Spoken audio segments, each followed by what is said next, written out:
جربنا اغرب واذكى خدع تيك توك عشان نقول لكم هتسهل حياتكم فعلا ولا اي كلام. فجربنا تحويل الكولا الجيلي، وعملنا جهاز تطبيق الهدوم، والموز بالشمع، وحاجات تانية هتشوفوها دلوقتي.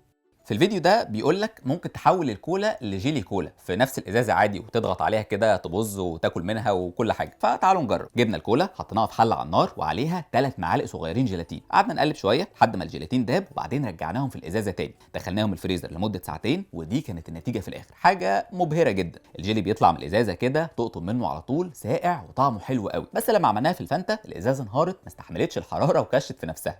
طيب زي ما شفتوا ظريفه جدا فكره ان انت كل كميه الكولا دي اللي في الازازه تحولها لجيلي كولا. اللطيف كمان ان السكر هنا اهدى بكتير من الجيلي كولا الجاهز. اما موضوع الازازه اللي كشت ده فيمكن لان احنا هنا استنينا حوالي دقيقه لحد ما دورنا على القمع ولقيناه. هنا احنا خلصنا وصبينا على طول. فالهاك دي بالنسبه لي هدخلها قائمه تمام. في الهاك دي بيقول لك ممكن تعمل جهاز تطبيق الهدوم، اللي هو الجهاز ده اللي جربته الحلقه اللي فاتت، بكرتونه عاديه جدا. فانا متحمس بصراحه لان الجهاز ده بيسهل قوي تطبيق الهدوم. جبنا كرتونه عرضها حوالي 60 سم، بعدين قسمناها 3 اجزاء قد بعض عشان نعرف نتني الحتتين اللي في الجنب دول اللي هنطبق بيهم الهدوم. بعد كده نيجي على الحته اللي تحت ونقطع الجزئين دول عشان دي الحته اللي هي هنقفل بيها التطبيقه في الاخر. ودي كانت النتيجه. نجرب بقى اللي عملناه في التيشيرت، نقفل من هنا ومن هنا، وفعلا اتطبق في 10 ثواني بس.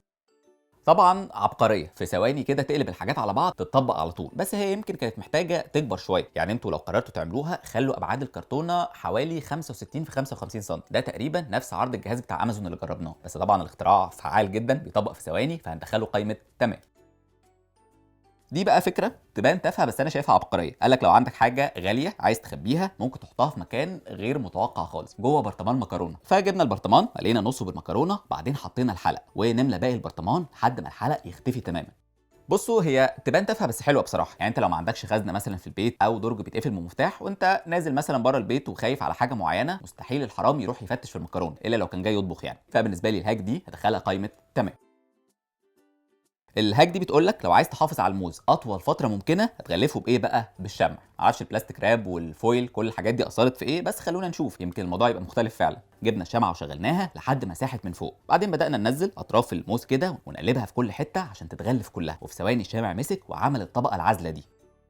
طبعا هي المفروض شغاله. المنطق بيقول ان انت لو غطيت الجزء ده ما وصلتلوش هواء الموز هيفضل محافظ على نفسه. بس انا بصراحه حاسس ان الموز اسود في ساعتين 3 مثلا. بعدين حاجه مهمه برضو، ليه تروح تسيح شمعه وتقعد تعرض نفسك انك ممكن تتلسع او حاجه، لما ممكن تغلفها باي بلاستيك راب، باي ورق فويل، والحاجات دي موجوده في كل البيوت عادي. فطبعا الهاك دي عك قوي، دخلها قائمه اي كلام.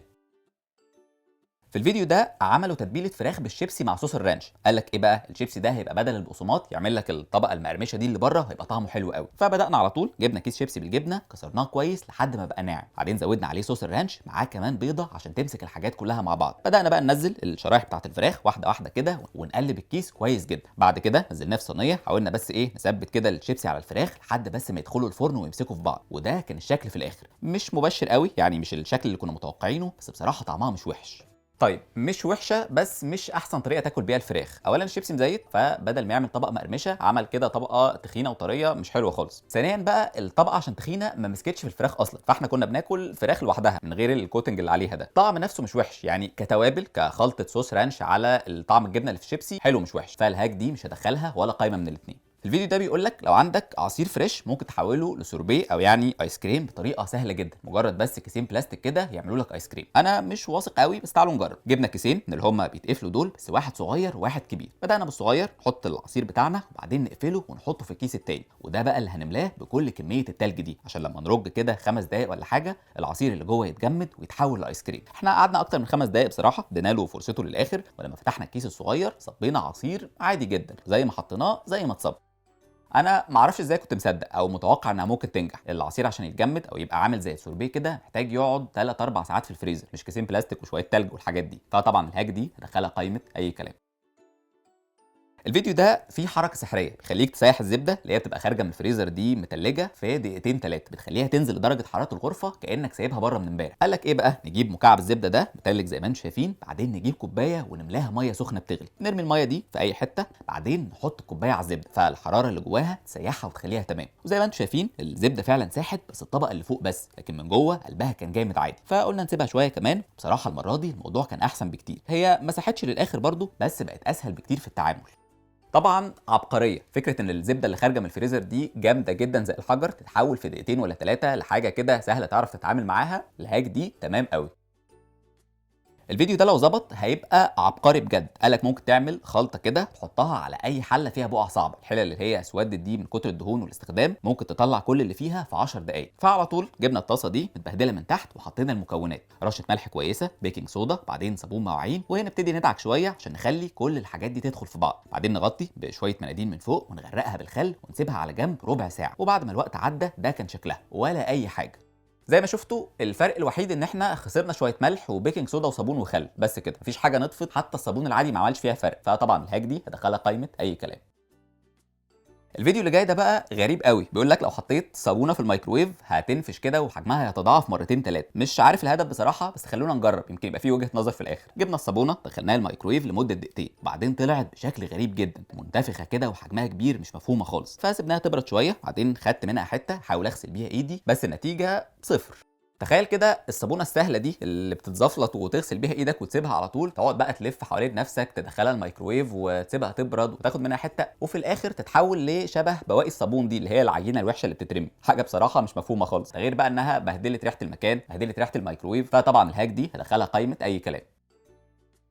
عارف انت لما تصب الزيت والنقط اللي بتقع دي من فوق تبهدل لك جسم الازازه كلها؟ الهاك دي بقى حلت لك المشكله بحته قطنه صغيره. بدانا نجرب، جبنا القطنه المدوره دي قفلناها على بعضها وقطعناها من النص بس مش للاخر، بعدين جبنا الازازه لبسناها القطنه من فوق بالشكل ده، ولما جينا نصب اي نقط بتتسرب القطنه كانت بتشربها.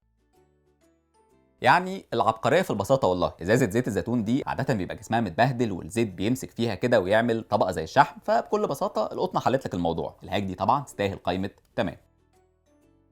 في الهاك دي بيقول لك لو حطيت واحده اوريو في الميكروويف هتنفش كده وتتحول لحاجه فلافي قوي شبه الكيكه. فتعالوا نشوف. جبنا واحده اوريو، حطينا اللبن عليها ودخلناها الميكروويف 30 ثانيه، ودي كانت النتيجه. بقى عندنا عصير اوريو مش كيكه ولا حاجه. فقلنا يمكن طولنا عليها شويه في الميكروويف، فعملنا واحده ثانيه وحطيناها 10 ثواني بس، والنتيجه ان الاوريو طلع بايش وممكن تاكله بالمعلقه عادي. طبعا الكومنتات كلها على الفيديو الاصلي بتقول ان ده اي كلام، الناس جربتها ومفيش اي حاجه من الحاجات دي حصلت، بس النتيجه كانت حلوه في الاخر. يعني انت لما تدوش كده الاوريو في شويه لبن وتاكله بالمعلقه طعمه كان حلو فعلا، بس طبعا الهاك نفسها اي كلام.